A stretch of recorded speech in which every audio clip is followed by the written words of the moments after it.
Hi everyone, my name is Neha and I am the host of a brand new series called Career Catharsis, where I will be interviewing experts in the field of wellness to chat about how organizations as well as individuals can lead healthier habits at work. Today I'll be chatting with my friend Dr. Jonas Eyford, who is a chiropractor and the founder of a wellness clinic called Recharge Wellness that operates out of Toronto, Ontario, Canada.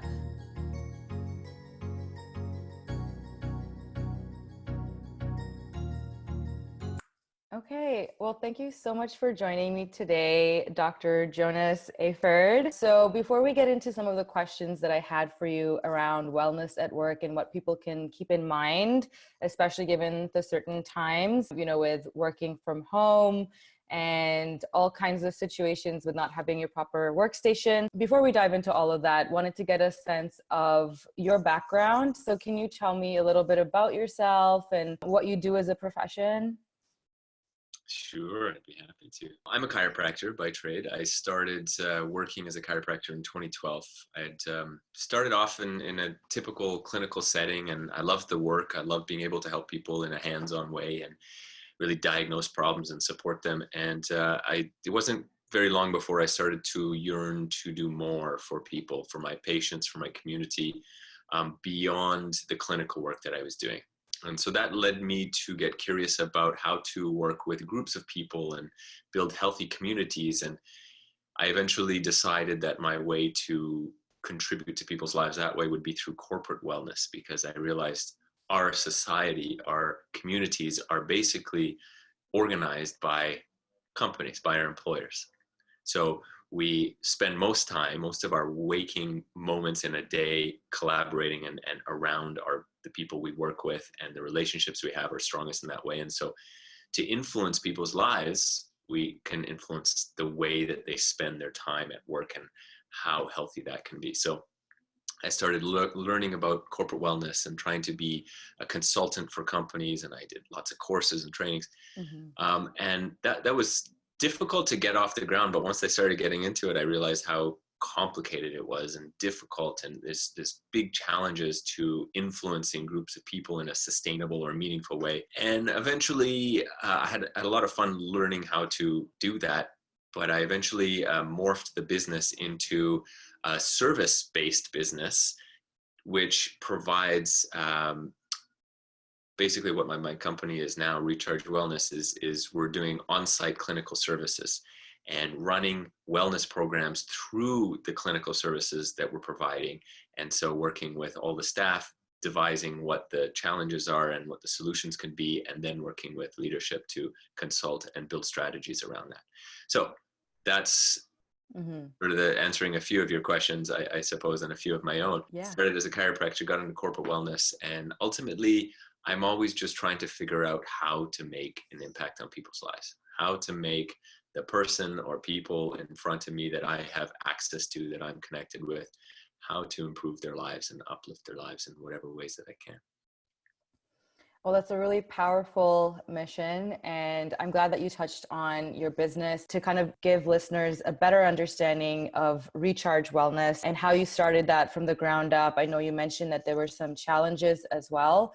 And notably, given we are kind of having this conversation during a time where a lot of people are still on lockdown and things are slowly going to be opening up. But I assume another challenge for you as a wellness practitioner whose main business focus is being on site. Can you share a little bit more about, challenges before the lockdown, challenges currently, and kind of how you're facing that and what kind of support maybe your community has been giving you based on the relationships that you have?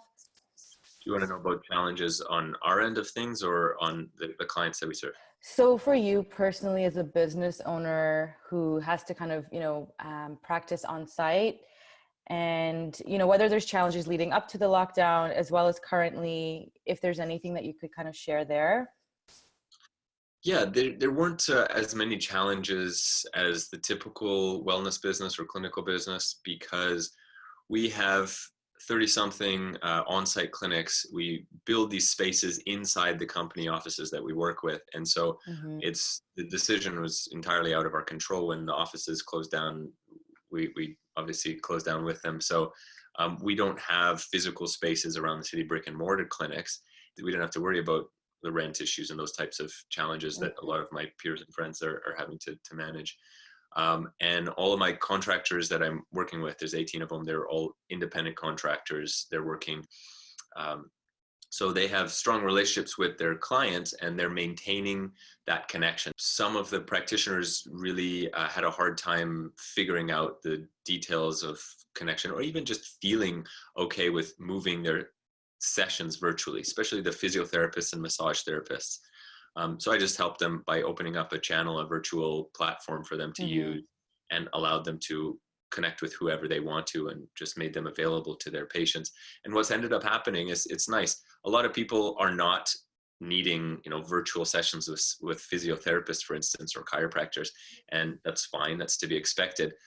But in some cases, a lot of patients are reaching out for advice. Help me with this. Oh, my knee hurts. I'm trying to run, and this. And so we're allowing that to happen, or encouraging that to happen. And it's been a really nice thing. So for the people who need help or want help, we are giving it to them pro bono. Wow. And that's really the only challenge that we faced is figuring out how to stay connected. Mm-hmm. Yeah, it's a really interesting point, because now we're seeing a really big rise in telemedicine. So even with my family doctor, there's been things that I've had to discuss, and now I'm having phone conversations with him. So it's really interesting to see how much of an impact you can have virtually. To touch on the types of clients that you currently work with, so you mentioned offices. So is there a particular industry, or can you tell me a little bit more? Is it always going to be an organization that you work with, or do you work one-on-one? The companies we work with are the one criteria that is true for all the companies we work with is quite simple, a little bit of a soft criteria, but it's that the leadership cares genuinely and thoroughly about the quality of lives of their employees. When they're willing to invest energy into making sure their people have great experiences working with them and just in their lives in general, that's sort of where we find them, where they find us, and we connect with them. So we work mostly with companies with progressive leadership, is what I'm trying to say. Companies that have dedicated wellness managers, people and culture teams that are active and really always working to bring programs of support in. People, companies like that. And it's not exclusively, but the vast majority of our corporate clients are tech companies and software companies. I think that just sort of happens at this day and age to be the progressive leadership is generally in that industry. So I think 85% of our corporate clients are fintech and software and other tech companies. I can relate to that, working in the tech space. So not only at Hired, but other clients that we have really forward thinking cultures. And it's good to see that they think about their employees as full humans, full individuals with varying needs. It's not just about the paycheck. There's really, a full person with emotions and, physical wellness and lots of things going on there that they're bringing into work. So it's really encouraging to hear that you're doing this work, and that there's companies out there with progressive leadership that you mentioned that are supportive of this and they're championing this. What would you say is a number one complaint that your clients face, whether it's at an organizational level or if it is in terms of those one-on-one sessions with their employees? That's a great question. I'll split that up. Yeah, in the clients first and the organizational side of things. The companies generally, at least the ones we're working with, we have that bias, of course, but they do genuinely care about the quality of lives of their people and their people as a whole, and their lives at home and their mental well-being, the physical well-being. The challenge for them is simply finding the right tools to provide. It's not a simple task. It's actually it's a very big job, and it's usually on the shoulders of a HR person or team to be finding all the different resources and support things and the providers that are going to help their staff, because there's such a diverse set of needs among any group of people. So they're constantly looking for the best things, watching their budget, trying to find, trustworthy providers, good softwares to use, all that kind of stuff. So I find that that's really the challenge. It's just a practical one of, okay, we care. How do we show it? What do we Right. provide? So It's that's more what, so the logistics of it. yeah, I think that's genuinely concerned. There's also something that's a prevailing challenge, which is mental health. It's everybody, especially in the very competitive, very hardworking, the culture that is very sort of overworking in the tech space. There's a lot of burnout. There's a lot of mental health challenges of all the different varieties: anxiety, depression, difficult, and it's hard to support people in that way because it's a very complex and sensitive topic, and it's hard to know what's the best way to support people. So, the very least companies are starting to provide, on virtual availability of mental health practitioners, but a lot of companies are learning that they need to do a lot more than that to be effective, to really make a difference and make sure their employees don't burn out and don't leave their jobs and leave the company. That's something that we're always trying to work into what we do. So the first thing I mentioned, which was just the logistics, companies trying to figure out how to support their people. My company's service is sort of trying to be an answer to that, trying to be the tool that comes in without any complications and just takes care of a big chunk of that, which is we take care of all the physical therapies that are going to help your people. And now what we're trying to do is sort of broaden the scope of the treatments that we're doing to better serve the mental health support that people need. And that's a tricky one. We brought psychotherapists into the mix, and that's been interesting. Relatively low engagement compared to our other disciplines in the company's fold, but it's been a big help for the people that do engage with it. But we're also bringing into the mix sort of the conversations, just having those conversations, which is sort of my advice to companies that want to figure out what to do, what service, what support to bring to their staff is, I think sometimes people skip over having the really good, hard conversations about that, asking good, meaningful questions. There's so much that can come out of that. And if we skip over it, make assumptions as to what people need, we often miss the target. That's very eloquently put. So definitely having conversations and meaningful questions, I think that's a really good start. And that's something I think is also doable. It's a practical step that a lot of companies can actually cascade to their managers and encourage them to open up conversations and have those meaningful conversations. I would say that maybe there's that hesitation that, we don't know what to do with what comes out of those conversations. And that goes back to the challenge of the logistics, where I think you provide a really powerful solution where you have these experts in the health and wellness space that kind of take care of these issues and they know how to address them. It is sort of, building the culture, but also providing that solution and engaging with external partners such as yourself. And then as we're moving into a more remote work world, can you talk about any online support that you're currently providing or that you would recommend for companies that are seeking to improve wellness at work? Yeah, there's a lot of good virtual online support available. I think pretty much every service that, whether it was virtual before or not, has now become virtual, which is really interesting. So you can actually rely on your existing support networks to now be pivoting to be offered virtually. Most of us have experienced that at this point, whether it's for family doctors or otherwise.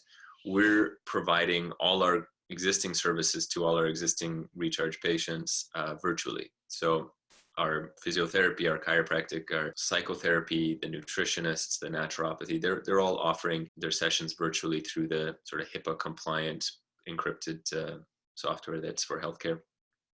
But we're seeing really just the psychotherapy as a growing one. There's a little bit of use of the manual therapists, the chiropractors and the like for helping people through issues, but we're seeing a lot of psychotherapy go up. There's also companies that are doing this. There's a lot of startups like Dialogue and Maple and things bringing online healthcare to Canadians, particularly in Ontario, because it's sort of done differently in each province, that are getting really heavily used these days.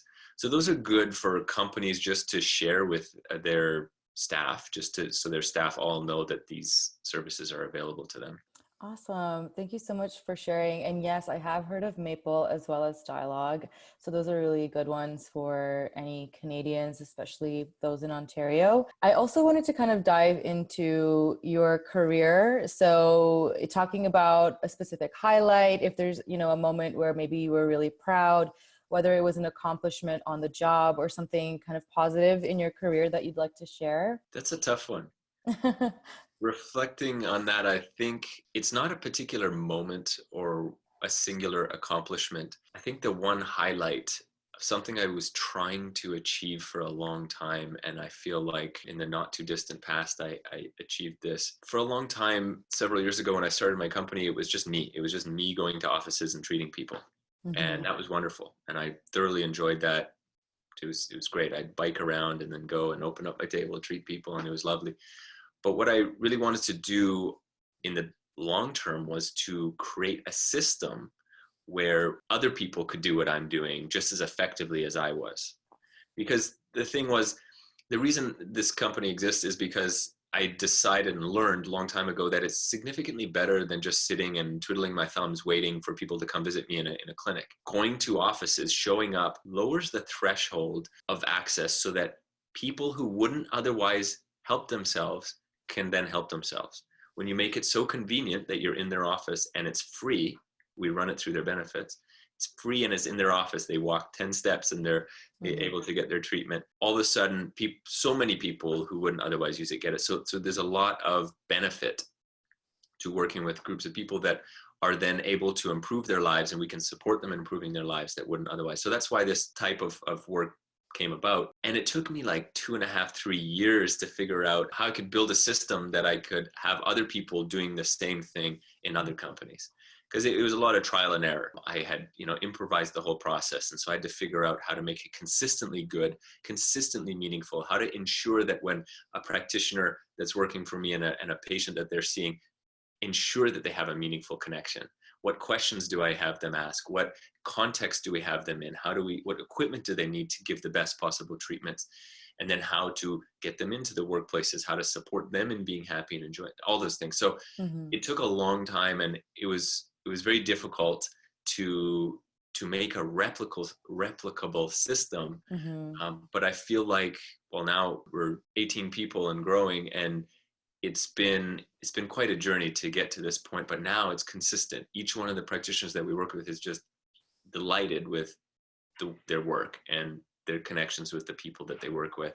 And it's becoming very consistent that the patients are getting fantastic treatment across the board, and the practitioners are having a great time doing it. So for me, that's the biggest highlight of my life, is that I was able to share this thing that I created for myself, selfishly, to improve my life, to make my life better, more meaningful, and easier. And I can share it with practitioners, and those practitioners are helping a whole slew of other people. So I think that's a long answer to your question. No, but that's incredible. I think, where a lot of, business owners might struggle, especially in those early years, is when they're trying to scale their business, when things start to really pick up and they're doing well, but now you realize you're a one-man show, and you need to be able to have that, repeatable, consistent level of quality service, especially with something,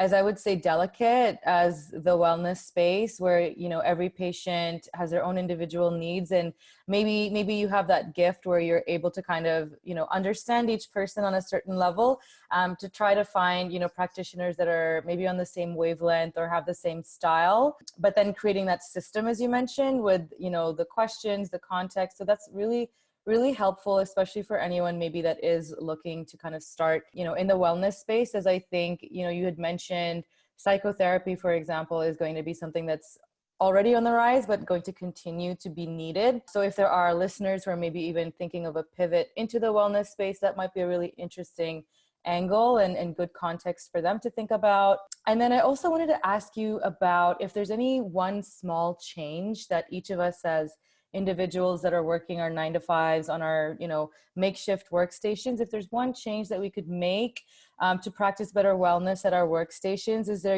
anything top of mind? Or, if you want to give us even three, I think maybe we could even kind of go through your top three. Absolutely. Yeah. There's a long Okay. list of great things you can do. So I'll start with the first ones that come to mind. Well, one of them is it's just perfectly relevant to what we've been talking about. And that's something very few of us do well, which is lean into your support networks. Mm-hmm. Okay. You, listener, audience, person, you have a great support network, whether you choose to acknowledge that or not. There's a lot of people who care about you, and there's a lot of people who are available to support you. You just need to ask. So not being shy or not hesitating to really lean in. So in, COVID aside, when we're all in our offices, it's the example applied here would be use your benefits, use the therapies that are available to you. You generally, if you're an average person with an average job, with an average insurance plan, you could be getting massages and chiropractic and acupuncture and physiotherapy and naturopathy, and you get about 10 visits with each person per year, and that works out to over a visit per week with a different healthcare practitioner that's doing wellness work, not like a visit when you break something or you're sick, but improving your vitality and your well-being. So invest in yourself. Spend the time to connect with the practitioners, visit your dentist and your massage therapist and your chiropractor and your physio. Even if you don't feel broken, that's the best time to invest, because you're going to get the most value out of it. So, and that's not just therapies on site in the office, but I mean your broader support networks, the EAPs you have available, the social networks that you have available. Your HR manager wants to help you. Ask them for help. Even if you have a vague sense of what you need, that's the starting point of that conversation, and you'll end up finding great things. So lean into your support networks is my number one tip. The second one is, I would say it's based on something I've come to learn a lot of people do poorly, myself included. What we do very naturally, and this is why so many of us do this wrong, it's very natural to fall into this behavior. We work for longer chunks than our cognitive capacity allows or is optimally used. So what I mean by this is basically we work for like 1.5 2 hour, 3 hour long chunks of time because we get into something that we're doing, like work, right? We get in so many emails, oh great, phone calls, meetings, and back to back to back to back to back. What happens is we exhaust our cognitive capacity, the stores of our ability to focus intently, and then we need to recover. And we come right back to our work without having fully recovered. So whatever version of that challenge you have, because we all do that imperfectly, just think about how you might be able to interrupt your work, have shorter work sessions, and spend small doses of time with more thoughtfulness about how you're recovering your cognitive and physiological state. So that's maybe too many words to explain a rather simple idea. Look up something called the Pomodoro Method if you're not already familiar with it. It's a way to time work sessions. And if it works for you and the type of work that you do, then apply it, because what you're doing is you're forcing yourself to stop before you exhaust yourself. So after 40 minutes or so, you take a short break doing something active or social or non-work, not scrolling through Facebook or Instagram, and you'll end up coming back to your work a few minutes later, fully invigorated and with a full capacity for focus once again. And so what happens is you sustain yourself throughout the day with your full vitality. You're replenishing your ability physically and mentally to come back to your work with full focus. And so it's a small thing, but if you apply discipline with this small effort, what ends up happening is 5, 6 o'clock comes around and you're not exhausted. You're not depleted, and you feel great, just like you would on a Saturday when you've had a diversity of activities that doesn't exhaust you. So you can very simply change the pace of your work to reap the great rewards energetically. That's really good advice. So you mentioned support network, leaning into that, whether it's using your benefits, friends, family, but at work specifically, reaching out to your coworkers, but also the HR department, because there's resources or things that maybe they would maybe prioritize if they know that people are feeling a certain way. But then you also mentioned the Pomodoro Technique. So that's breaking up your activity and maybe just disrupting your patterns and pacing yourself with a little, I guess, distraction. So would you say something like getting up to drink a glass of water or stretching, or are those kind of the ideas that you had there? Bingo. Yeah. The way I like to teach this and share this with people is when you're taking those breaks, because you'll make your own version of it. I do 40-minute work sessions with 10-minute breaks. 10 minutes is adequate enough for me, but basically during the breaks, you can do one of three things. You can be social, because, call your mom. You can nourish yourself, drink some water, get some snacks, eat something, or you can be active. And you can either be active or you can rest. I put those in the same category. That's why I consider it only three things. But what I mean is just be deliberate. So either run up a set of stairs, do some push-ups, do some burpees, do something, get on your little bicycle and go for 4 minutes. Just the tiniest bit of intense activity like that can be a huge dose of endorphins and adrenaline that really serves you well, physically and mentally. So activity is good, but also if you're not feeling like you want to run up some stairs, that's fine, but don't be passive about it. Don't just grab, look at your phone and start scrolling. 10 minutes is up and you don't feel any better. Actively rest. That's a weird combination of words, I know, but what I mean is you deliberately rest. You close your eyes, you block out the sounds if you can, put the headphones on, don't talk to anybody, rest if that's what you need. So just be deliberate, nourish your body, move, be social, or be active or rest. So if you just follow those guidelines and spend your break time doing one of those things, it will be replenishing and you'll come back with sort of the capacity that you started with.